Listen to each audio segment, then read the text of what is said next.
Hello everyone, welcome to the Captain's Video Blog. We are Sunday, August the 28th, 2016, and actually it's Monday morning, it's like 5:30 in the morning, but I think we witnessed one of the greatest nights in the history of football, and that's because of an upset that, for all intents and purposes, isn't really an upset. Monaco won against Paris.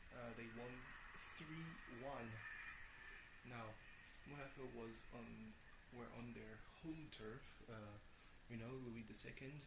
Um, that's the name of the stadium, named after a prince from probably the early 20th century. But a home advantage doesn't really apply to Monaco because, first, they don't have a lot of supporters, and two, they aren't really loud, even compared to Paris supporters. So home turf doesn't really apply to anything when it comes to Monaco. However, they showed a lot of heart, something that Paris players definitely didn't do until, well, probably a quarter of an hour into the second half, which is pretty bad. And even at that point, they were down 2-0, so what the fuck? Now, I want to say that it's a good thing. It creates some suspense in our championship that is so devoid of it, really. When you think about it, we know that Paris is going to win. We just don't know by how many points. Now, don't get me wrong. I think that this is a good thing. I think that this is a bad thing that the first loss by Paris happened so early, because it suddenly, puts into, puts the French sports journalist in a position that they love so much, where they can criticize a foreign coach who doesn't know anything about the country. That remains to be seen, because I think that Unai Emery is, well, a very good coach, because he's won 3 Europa Leagues in a row with Sevilla. Um, but yeah, and I certainly think that he has watched a lot of French football before, because otherwise probably wouldn't have played guys like Krikoviak and Gamero.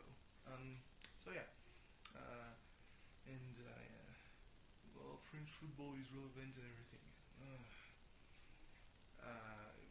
That I just hate that, because lots of journalists did that with Bielsa, because he started his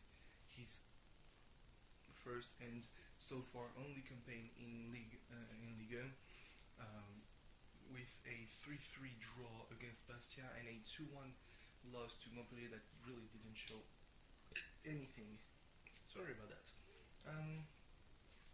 So yeah, and then there was this long series of victories that kept on until probably just before the match against Paris. So yeah, that's just. It's just. I just think that it's sad that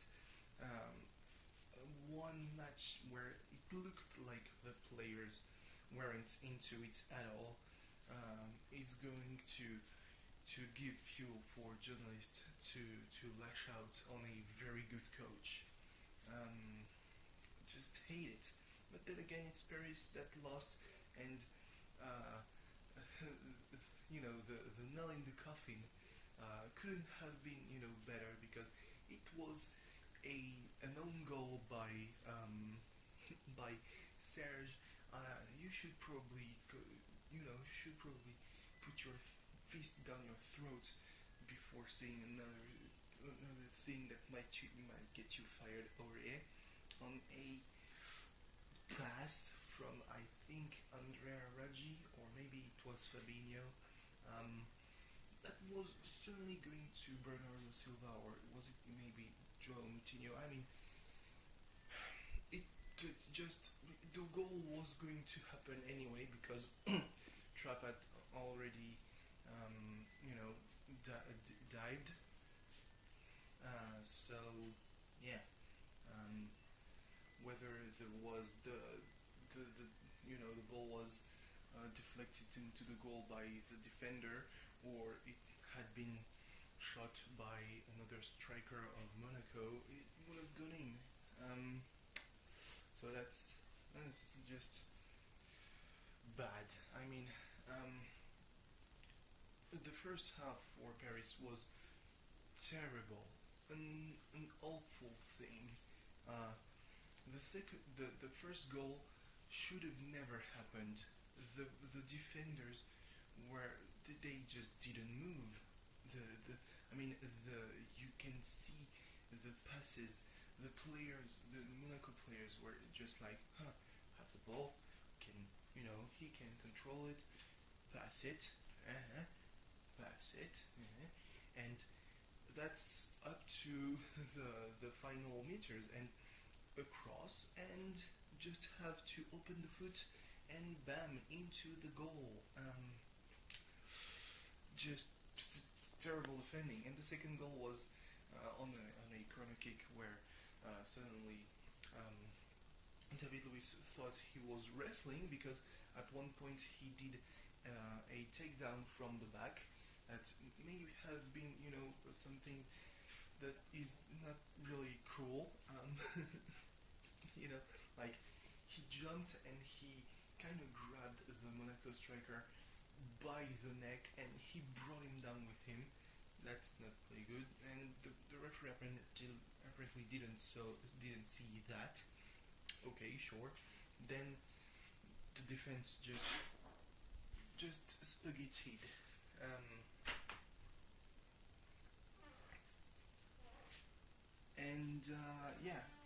David Luiz went full judo on another Monaco striker, and there was the penalty kick this time around.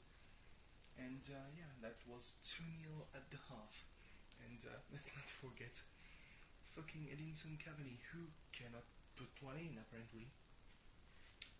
I mean, we've seen that in Copa America with when he was playing for Uruguay, and we've seen that so many times in the championship with Paris, and now he does it again. Then again, when he scored, it was a header, and apparently since he arrived in 2013, he scored 9 headers, which is more than any other Ligue 1 player. So I guess that he has that going for him, which is good, I guess. But Paris still lost. Now I'm going at length about this defeat. I don't know why. I mean, all in all, it was a very boring day. Like, I actually went to sleep around 7 a.m.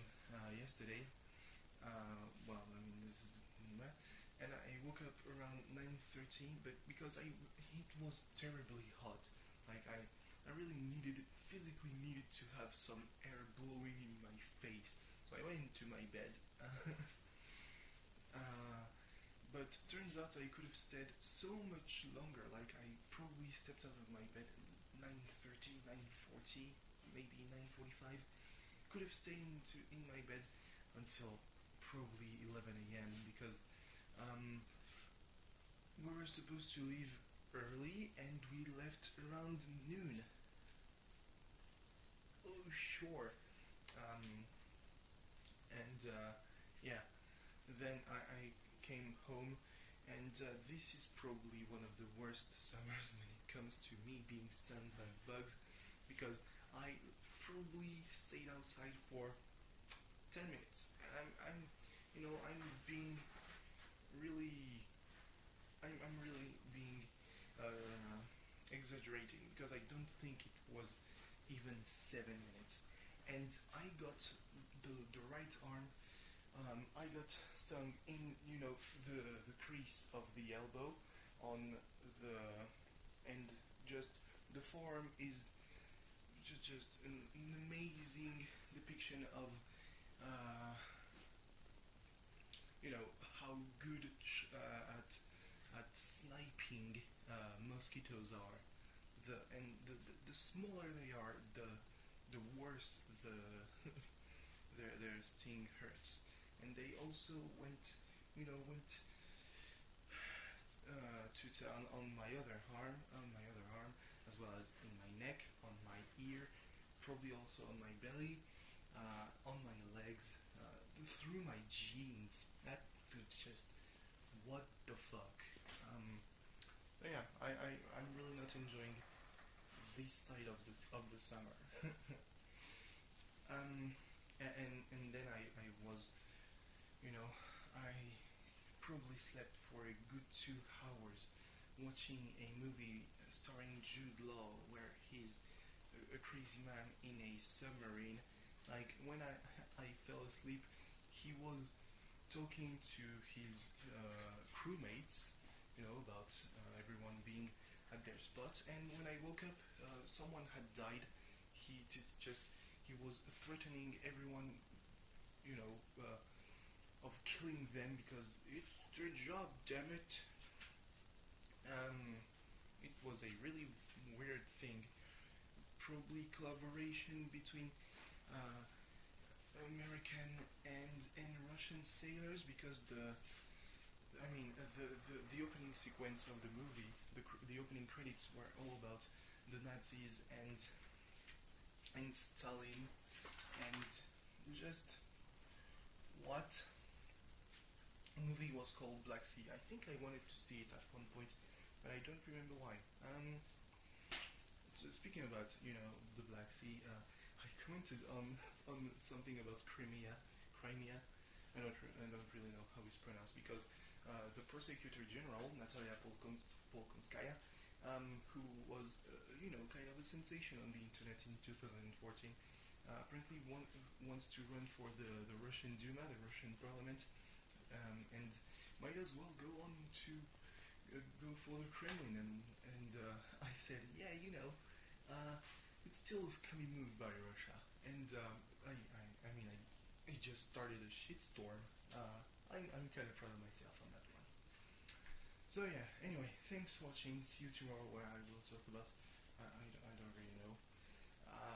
We'll see how late I wake up. Bye bye.